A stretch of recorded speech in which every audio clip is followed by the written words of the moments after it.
Aminado naman po ako, medyo lumaki yung ulo ko no'n. Wow, okay. Inaamin ko po yun talaga na medyo lumaki ulo ko. Di lahat ng tao na nasasabi yan na okay. May mga role po na naalis na sa akin kasi sobrang kalokohan ko na, ganyan.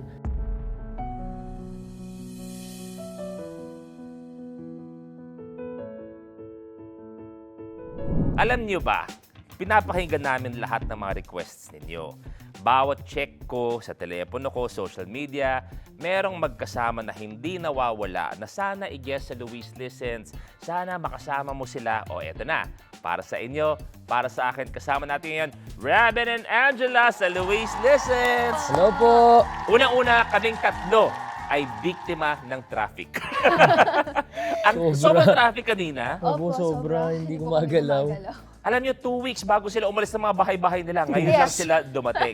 But thank you very much for being here. Pero eto, tanong ko muna sa inyong dalawa. Anong pakiramdam na sobrang daming nagre-request sa inyo? Nakakakilig po and unexpected na i-request kami ng tao po dito sa Luis Listens. Nakakilig talaga. Idol kita, Kuya Luis. Simula Kaya bata ako, opo. napapanood kita. Yes. Parang kahit saan, nandun ka eh. Yes. Oh, maganda sana yung idol eh. Pero sinabi mo nung bata pa lang ako. Nanginginig to. Dahil nanginig. Pag ito nanginig, may pinaglalagyan na mukha to. Ay, naku, bata pa lang. Thank you. Thank you very much. Eto, tanong ko muna sa inyong dalawa. At ito, favorite ko. Dahil, kumbaga, isa ako sa mga taong naniniwala na kung nasaan kayo ngayon, that's where you're supposed to be. Kung ano man Uy, napangiti ka. Ba't ka napangiti? Ano naisip mo doon? Kasi ang tagal ko na po itong pinapangarap pero parang malayo kasi siyang marating eh. Kaya hindi ko na masyadong niisip. Tapos biglang andito na ako tapos naparealize lang ako na tama po kayo, Di kuya. ba? Sobrang true. Lahat ng pinagdaraanan nyo sa buhay, masaya man, malungkot, naiyak man, will lead you to where you are right now. Di ba? So, eto muna. Bago nyo narating yan, kwentuhan nyo muna ako. Ladies first. Bago pa yung pag-aartista at lahat lang yan, kwento mo ako ano ang buhay ni Angela before. Buhay ko before, matagal na po kasi talaga ako nagtatry mag-artista. So kahit nag-aaral pa po ako, grade school and high school, nag-VTR na ako sa mga commercials. Lagi akong nasa Makati, tambay po ako dyan. Ako, iba yung rason ko ng tambay eh. Okay. Tapos ayun po, pumipila po ako, nagpa-pageants po ako. Ikaw lang ba yun o ginusto ng family mo? Or you've always had an interest na gusto kong umarte, gusto kong sumikat? May interest po talaga ako, bata pa lang ako. Okay. Pag nanonood po ako ng TV, pag napapanood ko po kayo sa TV, ay gusto ko pong ma-interview or makasama po itong napakagaling Hulaan ko, na bata hostess ka pa nun, di ba? Yes po. Pero matagal na po talaga ako nangangarap na makasama ko po kayo. And ayun po, I'm finally here. Kilig-kilig ako. Sorry! Alam mo, Nanginginig pinapamukha mo lang sa akin na matanda, umalis ka na, kami na lang mag-uusap. Hindi naman po halata sa face. Grabe, sobrang young. Wow, Oh, mukhang wow. fetus. Ikaw naman, Ravi, kamusta? Ako naman po, Kuya Luis, bago po ako mag-artista, ano lang talaga, tambay lang po talaga ako sa Pampanga. Kasi Okay, literal okay. na tambay, lumaki Oh. po ako sa daan. Parang papasok po ako ng school noon, tapos paglabas ko ng school, hanggang madaling araw na po ako sa daan. Parang ganun lang po, lagi ko lang po kasama yung mga kaibigan ko. Ganun. Minsan, alam naman natin na pag kunwari ganun, yung medyo relax, yung batang kalye, minsan hindi nagiging maganda ang ending ng mga ganun. Di ba? Kunwari, hindi na sa seryosong pag-aaral o hindi kaya, kumbaga na-expose. Naging loko-loko talaga. Ayan, ako. naging loko-loko. Yeah, Paano kung nakakambyo naman sa medyo, teka lang, kalma, ito na yung gusto kong gawin sa buhay ko. Ano po naka-realize po talaga ako na ako na lang yung kayang tumulong sa mami ko. Malupit ang atabs ko. Pasa mo Kasi dyan. wala na po akong father talaga. Parang lumaki po kami. Tatlo kami lalaki lahat. Na mag-isa lang si mami ko nagpalaki sa amin. Ano yung realization na yun? Sa araw-araw kasi ulit-ulit na lang yung nangyayari. Parang uwi ka ng bahay, nakainom ka, gano'n. Iba-iba po Parang uwi ka ng bahay, papagalitan ka sa nanay mo kasi anong oras na. Kasi hindi ako nakakapasok minsan ng school. Tapos hanggang sa na-realize ko, lagi na lang ganun yung nangyayari. Kailangan magbago yung buhay namin. Hirap po talaga, sobrang hirap po kami. Parang yung mami ko mangungutang na kung saan para lang may makain kami. Tapos nakikita ko siya halos araw-araw na umiiyak para lang may mahapag siyang pagkain sa harap namin. Ilang taon ka nun? Teens? Mga 17. Di, ang ganda kasi diba yung ibang tao. And paminsan-minsan seryoso si Kuya Luis din yun. Diba, one thing is some people take their parents, diba, for granted. So it's nice na na-experience mo man yung medyo, alam mo na, napagdaraanan natin lahat ng yan, babalik at babalik ka sa pamilya mo. Diba? But humahanga ako sa'yo dahil doon. Ito naman, question ko sa'yo, lahat ng mga VTR, hindi lahat nakukuha. Hindi po. Hindi lahat. Darating, minsan, kung minamalas-malas ka kunwari, 6 months, minsan dyan, wala kang makukuha at all. Diba? So, was there ever a time na okay na ako? Suko na ako? Focus sa pag-aaral? Or anything else? Yes po, actually, maraming times na gusto ko na lang sumuko. Nung nasa P-pop group po ako sa Viva, ang tagal po namin walang projects, walang kasi nagka-pandemic po. And then eventually, nag-disband kami. Nung time na yon, inalay ko na halos lahat ng buhay ko doon eh. Ang efforts ko, ng time ko, ng energy ko, even finances. So parang I was super drained.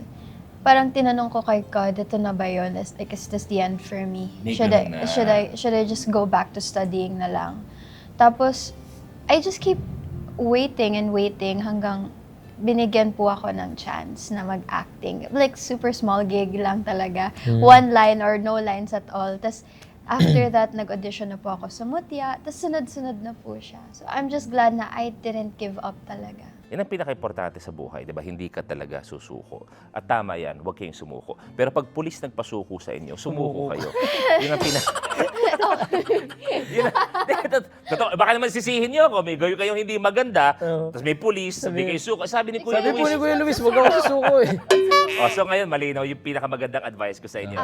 Ayun, nung first, sabi mo nga na there was a time na kune-question mo na, teka lang, medyo ang daming nangyayari. Ang dami po talaga. Tapos when your got gig, sabi mo nga whether it be speaking or non-speaking, yung mga small roles, ano ang pakiramdam pagkatapos mo nagawa yung mga first few moments na yon? Kasi po makuha ko lang yung small role na yun, parang nanalo na ako sa loto. Ganun yung feeling ko. Like, pinagmamayabang ko na sa papa ko, tingnan mo ako yun, nasa likod niya. Ako yung nasa likod niya. Sobrang saya ko po talaga. Kaya nung binigyan ako ng opportunity na mag-audition for, like, character na talaga, kasama na sa cast, grabe, parang iniisip ko, ay ako na yung bida nito. Parang sinasabi ko sa sarili ko, nagmamanifest ako for myself ng mataas na version of myself para kahit hindi ko man makuha yon or makuha ko man yon, at least pinangarap ko lang. Lagi po kasi akong sinasabihan ng mami ko, mangarap ka ng mataas kasi ako yung pangarap ko lang ng bata ko is magkamedyas. Tapos, yung parang, yun lang. Like, Ganun ba kasimple ang buhay, I guess, nila or inyo noon? Ako baga, yung simpleng pangarap na medyas lang na magbago? My mom was a farmer and a maid at the same time. Wow! Child farmer siya sa Mindoro and Marinduque. Doon po siya lumaki sa mga palayan. Nagkokopras po siya. Kaya lagi niyang kinikwento sa akin, pag nakikita ko yung kamay ko, why does it look wrinkly? Ganito, katulad ng sa mommy ko. Sabi niya, kamay yan ng masipag, anak. Huwag mong ikakahiya yan. Kamay natin yan, masipag tayo. Yan ang kamay o yan ang kulay na pwedeng ipagmalaki sa kahit sino. Isang trabaho, isang pamumuhay na walang inagrabyado pero nakapagpakain ng pamilya. At pwedeng pagmalaki sa kahit sino yan. Opo. Nakita natin yung transition niya. Ikaw naman, yung tambay ka. Paano nagsimula naman para sa'yo? Si Mami kasi parang nurse po siya sa Pampanga, sa mata, sa eye clinic. Tapos may director po na nagpa-check up sa kanya, si Direk Jason Paul Laksamana. Si Direk, hi Direk. Direk Jason Paul. Tapos hanggang sa, sabi ni Mami ko, gusto niya akong ipasok sa kanya as artista, ganyan-ganyan. Ay, long time patient ba siya o parang walk-in type? Dumating lang po, Stig! parang Walk-in God's lang. plan talaga. Stig. Tapos si Direk Jason po, everyday ko mini-message, Direk, gusto ko po mag-extra. Pangarap ko po maging extra. As in, yun po yung pangarap ko talaga extra. Hindi po ako nangarap na maging bida kasi alam ko imposible. Nag-reply siya one day, nakita po niya ako sa TikTok, nag-message siya. Sige, ganyan, try natin mag-extra. Pagkita po si Direk. Nung nakita po ako ni Direk, talaga wala akong iba sinasabi sa kanya kung hindi gusto ko mag-extra. Ulit-ulit ko po sinasabi sa kanya. Sinubukan niya po ako. Tatandaan ko po yung movie ni Ate Sue Ramirez and Diego Loizaga. Tapos, nandun lang po ako sa likod, naglalakad ako, pero palong-palo ako, Kuya Luis, talagang kahit hindi ko dapat gawin, ginagawa ko, pinagpapakitang gilas talaga ako. Gusto ko yung parang- tumatawid ka lang, pero Oo, ganun talaga po. Kasi nandun ako sa pinakalikod, pero ako yung pinakamalaking galaw. Tsaka yung ngiti mo, syempre, medyo parang kahit na kunwari lang yung usosyo ka lang, di ba? Oo. Yung pero ikaw yung Nagpapakitang gilas ka talaga. Lamit. Tapos hanggang sa ano po, nakitaan po ako ni Direk Jason na, okay, gusto mo talaga yung ginagawa mo ha. nagbigay po siya ng pabahay sa amin. May kasama po ako na ka-roommate nun. Galing. Dalawa po kami minanage na nun. Tapos for 1 whole year, nagwo-workshop lang po ako. Tapos sobrang saya ko po. Pag napapanood ako ng mami ko, sabi ko, man, ako yan ganyan. Yung parang niyayabang ko na po sa nanay ko yun. Tapos hanggang sa, nagkaroon po ako ng isang role, BL series po siya, under Regal. Second lead po ako doon, nag-audition ako. Medyo sumikat po yung BL. Aminado naman po ako, medyo lumaki yung ulo ko noon. Wow, okay. Inaamin ko po yun talaga na medyo lumaki ulo ko. Di lahat ng tao na nasasabi yan na, okay. In what way? Paano mo nasabi na... Parang hindi na po ako nakikinig eh. Hindi na po ako nakikinig Family, kay kina Direk Direk. Jason, Okay. kay Mami. Lumalabas-labas na po ako. Parang nag-start na po ako Nakampante gumigimik, gano'n. Parang ang saya-saya ko po na may nakakilala na sa akin, gano'n. Tapos hanggang sa si Direk Jason sabi niya, magpahinga ka na muna, umuwi ka na muna ng Pampanga. Nawalan na po ako ng pag-asa, parang feeling ko nawala na po lahat sa akin. So sa Pampanga, stay na naman ako doon. Tambay ka na. Oo, balik po, back to zero. Kung saan ka sa kalye bago ka umalis, nandun ka Nandun na po naman. ako ulit talaga. Nandun po ako ulit. Tapos yung mga tao sa paligid ko, tinatanong nila, di ba, nagganyan-ganyan ka na, nagkaganto ka na. Sayang, di ba? Mas masakit yun. Pag pinapaalala sa'yo. Kaya po. Tapos yung parang may mga role po na naalis na sa akin kasi sobrang kalokohan ko na, ganyan. Talaga nakakalungkot po siya. Tapos hanggang sa yung mami ko, sinabi niya po sa akin na, ganyan ka na lang, sa daan ka na lang, nangarap ka ng ganun, sinayang mo lang yung 1 buong taon, ang dami mong inaral, ganyan-ganyan. Nagagalit na po yung nanay ko sa akin, mag-aaral ka na ulit. Parang naiisip ko po na parang puro na lang ako pangarap. Parang hindi ko na siya maaabot. Hanggang sa nagkaroon po ng audition, pero pumunta po ako doon sa audition na yon nang hindi na ako nag-expect. Alam ko, wala to. Wala to. Tsaka medyo bad shot ka, di ba, sa ibang mga tao. Pero bago po ako mag-audition, nag-request po ako ng workshop talaga kay Miss Jen. Talagang sobrang daming workshop po yung inattendan ko sa Viva. Nanghihiram lang po ako kung kani-kanino ng pera para makapunta ako na Manila. Kasi wala na po akong bahay dito. So workshop. Kung kani-kanino po ako nakikitulog sa mga tropa ko para lang makapag-workshop. Hanggang sa yun po, dumating na nga yung audition. Nung nag-audition po ako, okay, hindi naman ako makukuha dito eh. Gawin ko na lang. Tinuwid mo lang. Ako po, parang ganun. Tapos yung mga friends ko, may mga role na sila. Sa isang serye po yan, yung Amutiana Section E. Yun po yung serye na nagbago ng buhay ko talaga. Lahat ng friends ko may mga role na ako po, wala pa.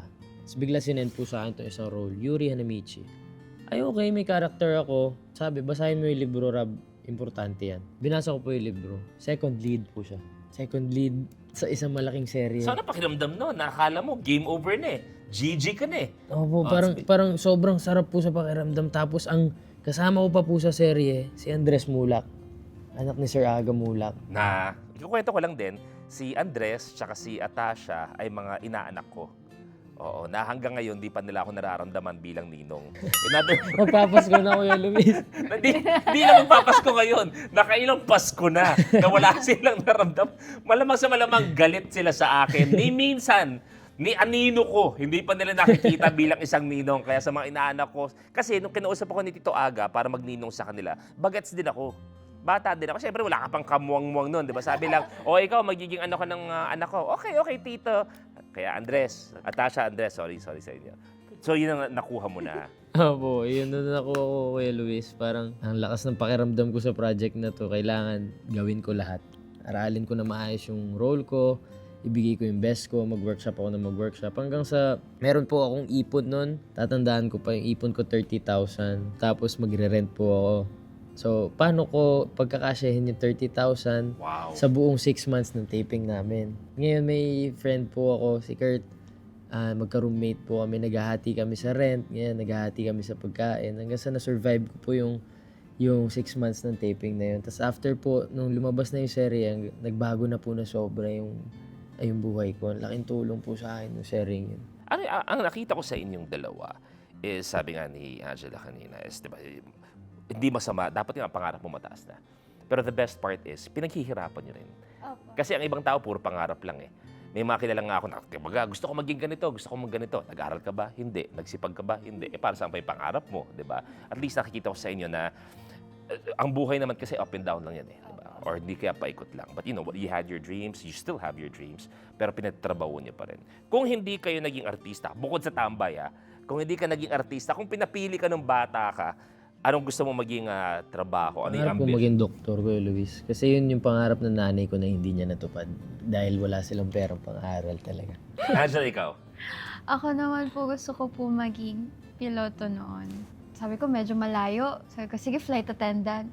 Sabi ko, ba't parang medyo mahirap pa rin, hindi kaya ng height ko. Maliit lang ako eh. So, hindi ko maabot yung cabin. Sabi ko, ano na lang, ano kayang pwedeng gawin na kaya kong gawin talaga? Sabi ko, ay, medyo marunong ako magsalita, tapos mahilig din ako sa journalism. Siguro kaya ko maging news anchor, o kaya host, katulad niyo po. So, yun po yung naging pangarap ko. Siguro if hindi ako nag-aartista, nag-aaral po ako ngayon ng nag-aaral naman ng com arts. So, Pero gusto kayo pilot kasi siguro etong recently lang, dito mo nakita yung sobrang buhos na ang dami ng mga female pilots. Pero eto recently, siguro nung bata din ako, parang very Konti lang po. konti lang. So ano yung nagbigay sa'yo ng idea na gusto mo maging piloto? nung bata po kasi ako, ang baliw ko nun, mahilig ako sa lahat ng aliens, ganyan, alien movies, si Koke. Si So Koke. dahil dun gusto ko maging astronaut. Koke? Sabi ko, ang hirap naman, sige pilot na lang. So for the longest time, puro pagiging piloto yung gusto ko talaga nung bata ako. Ano ang pakiramdam nung unang may nagpa-autograph sa inyo, if you remember? Or ano ba ang nilagay ninyo? Or that feeling, kasi parang sa akin, a picture or an autograph is something na hindi nagsisimula at nagtatapos sa papel o sa picture. Pipirma ka doon, pero ang tunay na pirma mo sa puso nila. Because meron kang binibigay na a part of you na mababaon nila. Pero kayo, ano pakiramdam? Ako po, nung una akong pumirma ng ganyan. Kasi ikaw na yun eh, hindi karakter yun eh. Pangalan mo Opo. ang ilalagay mo. Hindi ko po alam anong lalagay ko talaga. So, ang pinirma ko po doon, yung totoong pirma ko. Okay. Hanggang ngayon, yun po yung pirma ko. Yung parang totoong pirma ko, yun yung pinipirma ko pa rin sa kanila. Kasi hindi ako sanay nagsusulat, ganyan. Tapos kung ano po yung nakasanayan ko na sinusulat, yun lang yung sinusulat ko talaga. Tapos hindi talaga ako makapaniwala na, ba't kayo nagpapapicture sa akin? May ganun pa rin. Opo. Kasi parang, hanggang ngayon nga po may ganun pa din. Kasi parang tinatak ko sa utak ko na ngayon, dahil nga naramdaman ko na lumaki ulo ko, parang pinramis ko po sa sarili ko na kahit anong mangyari, kung paano ako nag-umpisa, dapat ganun binabalikan ko yun araw-araw. Dapat wala magbabago sa akin. Kung anong ipapagawa nyo sa akin, hindi ako magrereklamo. Kahit anong trabaho yan at kahit hindi na ako patulugin. Yun po yung pinagpipray ko palagi. Sorry for the term, pero para sa akin, ito yung pagtawag ko eh. Sinong sumampal sa iyo no, na parang nagsabi talaga na lumaki ulo mo? Meron ba nagsabi sa iyo na, oy, Rab, medyo lumalaki ulo? May ganong klaseng realization ba sa iyo? O ano yun? Kasi parang sa industriya natin, lahat tayo may ego. Sa industriya natin, mabigyan ka lang ng konti. Sabi mo nga, nagbabago minsan ang pananaw mo. And it takes a lot for someone na sabihan ng isang tao din na, uy, lumaki ulo mo, bababa ka ng konti. Sino yung may sampal bang ganun sa'yo? Ako po, parang, alam niyo po, sa totoo lang, pag nagdadasal ako, parang feeling ko kinakausap ako ng Diyos. Na-feel ko talaga na parang sumusobra ka na, Rab. Parang may ganun. Sumusobra ka na. Kailangan mong magpakumbaba. Tigilan mo yung kayabangan mo. Wala kang mapapala sa ganyan. Siya talaga. May ganun po talaga ako naramdaman. Ikaw, Angela, yung ganong experience na an autograph or a pictures. Nung una po, hindi ko maintindihan kung bakit ganun sila mag-react. Sabi ko, hala, I'm just a normal human being. I'm just me. I'm just doing my job. Tapos, ang saya, ang sarap sa pakiramdam. Ang sarap sa pakiramdam na na-appreciate ka ng tao for doing what you love. Alam niyo, para matuwa talaga yung fan, ilagay niyo yung pin ng ATM ninyo. Ay! So, Masaya talaga. matutuwa din kayo pag withdraw ninyo. Pero kailan yung bukod doon sa autograph, kailan yung realization nyo na parang kilala na rin ako?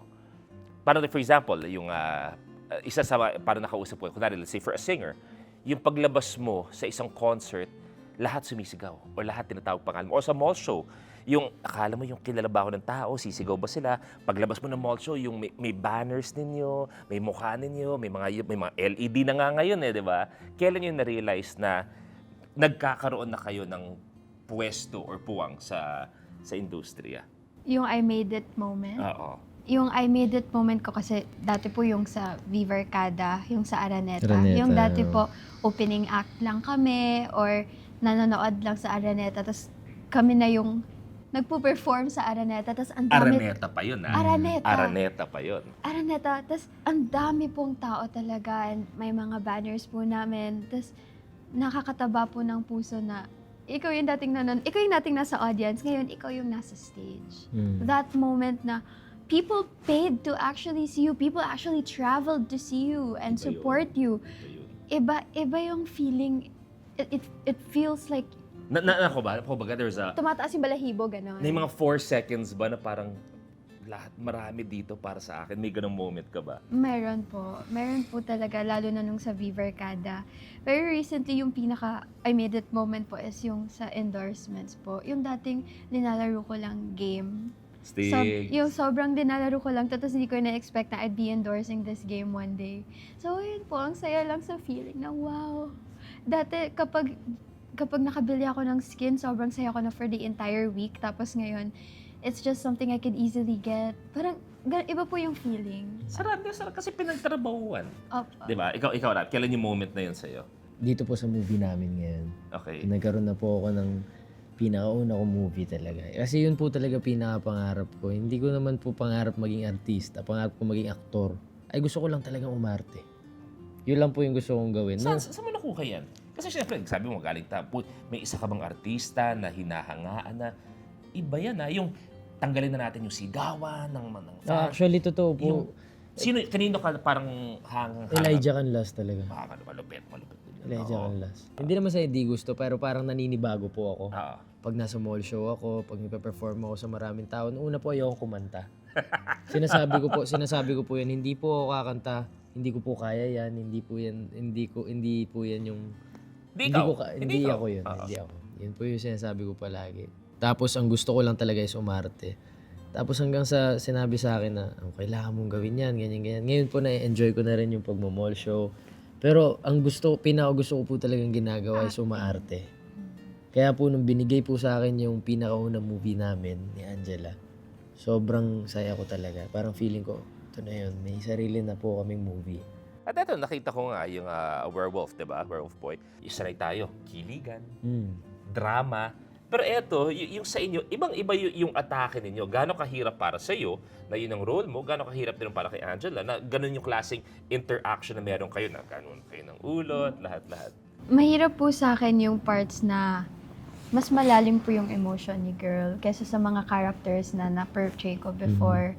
Kasi sinabi ko nga po, diba, puro supporting character lang Yes. ako. So wala akong masyadong backstory. I'm just a friend, a cheerleader, a barkada, ganyan. So always smiling. Tapos dito, there's deep character work. And lalo na dahil galing siya sa Korean film and Yes. Filipino adaptation siya, maraming kailangan na iangkop sa Filipino setting. So, katulad na lang po ng pananalita ko, di ba po, Gen Z? So, kailangan matuto ako magsalita ng kung paano magsalita yung mga tao nung 80s or 70s. Mas malalim. Nahihirapan po ako sa mga emotional and heavy scenes. Sobrang nahihirapan po ako kasi wala po masyadong ganun sa nagawa ko pong serye before. And naninibago po ako. Nahihirapan ako mag-sustain ng emotion. Di ba po, matagal kailangan i-hold yung emotions bago mag-let go. Yes. Sobrang tagal. So ako, yung emotions ko up and down. So kahit anong gawin ko, hindi ko siya ma-straight. Tapos na-realize ko, okay lang kasi normal yon na up and down yung emotions mo. Hindi mo siya mapipilit na flat lang. That would be boring. So, yung up and down na yon, dynamics siya. So okay lang kahit hindi ka dire-diretso or hindi ka... So ito po yung pinaka-challenge sa akin sa movie. Sabi mo nga, hindi ka sanay. At let's say for example, na may heavy scene ka na kailangan gawin. At sabi ko nga, iba yung partnership. Hindi naman siya yung mag-uusap kayo na diretsahan lang agad-agad, di ba? Hindi ko siya nagsasalita eh. Hindi siya, di ba? Kasi, di ba, ang acting talaga is reacting. Yeah. Di ba? Nakasanayan natin is maiiyak ka sa sasabihin ng partner mo, maiiyak ka sa pwedeng gagawin niya sa'yo. So, how do you prepare for a scene like that na hindi yung usual ang ibibigay ni Rab pagdating sa reaction niya? Ang sinaisip ko na po nito is Robin is kind of Dog. like a dog. na mahal na mahal ko. Na mahal ko. So, syempre po yung aso, hindi ka naman makakausap niyan. Pero mahal na mahal mo yung aso mo to the point na iiyakan mo kapag nawala, nasaktan, o kaya may nagmaltrato. At ramdam mo ang pagmamahal ng aso mo sa'yo. Yes, yung loyalty ng aso and yung pagmamahal sa'yo ng aso na feel mo. So, ganun po yung tingin ko kay Boy dito or kay Robin. Iniisip ko na inalagaan ko siya, minahal ko siya, tapos doon po ako humuhugot ng emosyon po na I deeply care for this person. Hindi ko kayang mawala siya pero kailangan ko siyang protekta. And same for you, bro. Sabi ko nga, di ba, sanay ka sa acting, sa partner mo. Eto, ibang klaseng atake or emosyon ang bibigay mo dahil di ka nagsasalita, di ba? So, kamusta naman yung mga heavy scenes niyong dalawa? Kuya Luis, nasanay ako doon sa una namin serye ni Angela na seducing Drake Palma. Nagsasalita ako doon kasi normal ako doon. Tapos dito, bigla sa movie, ang pinaka-challenge talaga is paano kita kakausapin na nakatitig lang ako sa'yo. Mata-mata. Parang ang hirap. Paano ko sasabihin yung gusto ko sabihin na nakatitig lang ako sa'yo. Nakapaa ako dito, Kuya Luis. Wala akong makeup. Gumagapang ako. Iba yung way ng pagkain, gano'n. Aso talaga ako dito. Yun yung nakatatak sa utak ko po na parang character work talaga siya. Sobrang Buti nga hirap. nakabitaw ka sa character mo. Ang hirap kung di ka nakabitaw. Alam Hanggang mo- ngayon, aso ka. Alam niyo po, meron po Nag-mall show kami, nag-mall mukha siyang show ako, aso. mukha po akong aso. Kasi kakabalik ko lang po galing lock-in, tapos hindi pa po ako natutulog. Mall show po ako, Okay. mukha talaga akong aso kasi Yung yung hair buhok niya ko, pa ganun. ganun-ganun. Oo. Wala po akong pakialam. Sige na, pangit ako, okay lang. Aso naman ako eh. Nandun ka pa rin. Buti hindi ka kinuha ng K9. Tapos ikot-ikot kasi binamoy ka sa mga bago-bago. Mukha talaga akong aso doon, Kuya Luis, sobra. Ano ang pwede mong ikwento? Ladies first. Tungkol kay Robin na siguro hindi alam ng mga tagahanga niya or hindi alam ng karamihan after working with him sa mga projects ninyo. Ito palagi ko na po itong nasasagot pero sobrang caring niyo po na co-actor. Lagi niyo pong tinatanong lahat. Hindi lang po yung co-actors niya, lahat po ng tao on set. Are you guys okay? Nice. Kaya niyo pa? And binibring up niya yung energy namin kasi di ba long hours po talaga yung taping. Tapos, siya po yung nagpapasaya sa amin. Pinagtitripan niya po kami para maging masaya po kami. Ayan po, ano po siya, maloko po siya. Eto, tanong ko kay Robin, is hindi biro na nga yung role na yan, di ba? Kahit nga tanungin mo, ang napakarami sa mga magagaling na aktor, tanungin mo ang mga senior actors ngayon, yung mga senior, hindi lahat award-winning, Hall of Fame, hindi lahat masasagot na minsan ako naging aso. Hindi nila masasagot yan. So, ano pa ang gusto mong role kung sakali man? Kasi kumbaga, iba na yung nagawa mo at an early age eh. So, ano pa ang gusto mo maging? Anong dream role mo pa? Gusto kong maging addict. Eh, ang problema mo, nag-i-in character ka. Hindi naman. Baka mamaya, di ka makabitaw. Ayun, hindi ko naman po gagawin. Baka next yun. interview, kami dalawa na Kasi- nag-uusap ngayon. Parang kinalakihan ko po kasi sa daan nun. Marami po ako nakikita talaga ng mga addict talaga. At mga kilala natin. Pa na nadadaan sa landas na yun. Opo, may mga ganun po talaga. So nakita ko talaga, simula bata ako yung mga ganun. Kaya ako never ko talaga siyang gagawin. Kumbaga, nakikita ko na nasisira yung buhay nila eh. Gusto kong gumawa ng ganong klaseng pelikula para maging lesson sa mga kabataan talaga. Ikaw, Angela, ano pa ang gusto mong gawin? Psychopathic, parang Joe Goldberg sa You, parang ganon. Oo, Gusto ko yun. po yung baliw siya, pero hindi siya parang pinapakita niya hindi siya baliw. He acts normal, pero baliw talaga siya. Twisted yung sick and twisted mind niya, ganon. Gusto ko ipakita yun. No, it's nice. Sa lahat ng napagdaanan ninyo, sabi mo nga, ikaw. Ako, just the fact na na-acknowledge mo, nasasabi mo, na lumaki yung ulo mo, it shows so much maturity. Kasi sa industriya ito, gusto natin bida palagi tayo. Gusto natin tama palagi tayo, na hindi tayo gagawa ng mali. Hindi tayo nakakagawa ng kung ano man. So the fact that you can acknowledge that shows maturity and intent sa gusto mong mangyari sa buhay mo, sa career mo. Same din naman kay Angela na hindi lahat nakuha, di ba? So ako, I'm thankful na nakilala ko kayong dalawa ngayon sa Luis Lessons. Thank you very much. Kuya Luis. Thank you Please, so much, Kuya Luis. Salamat. Si Direk Chris ay nakwento namin nung time na yun, hindi pa yata siya nagdi-direct. Siya ay naging PA namin sa movie namin ni John Lloyd, mommy ko at ako, In My Life. Okay. Nanalo ako doon ng super duper best actor. Ganong katindi. Ang tinalo ko lahat actually. Wow. Nanalong, dati, ito kwento ko na sa inyo ito para sa mga nanonood ngayon lang. Dati, nag-passerby din ako. Nung nagsisimula ako, nag-passerby ako, tumuwid ako sa kalye, sa likod, nanalo akong best actor, tinalo ko yung bida. Naglalakad lang ako. Hindi pa kita yung mukha ko ha, palayo ang lakad ko. Pero ako yung napansin ng tao, ang galing-galing ko daw. So, invite na lang lahat na panoorin na Werewolf Boy. Ayun po. Iniimbitahan po namin kayo lahat na manood ng... A Werewolf Boy sa January 14 in cinemas nationwide. Ayun po, magkita-kita po tayo sa lahat ng sinihan. Maraming Kita salamat, kits. Kuya Thank you, Luis. Kuya Thank you very much. Thank God you bless so you. much God po. bless God you. bless you, Kuya. po. And thank you for being here sa Luis Listens. Oh, lahat na nag-request, kinabin siya kay Angela. Oh, nandito na, kasama na. And sana pagbigyan niyo kami, I hope to see you two again. So, congratulations Kuya Luis. sa inyong dalawa. Thank you See you po. soon Thank you for watching Luis Listens. Bye, guys. Thank you po. Thank you po.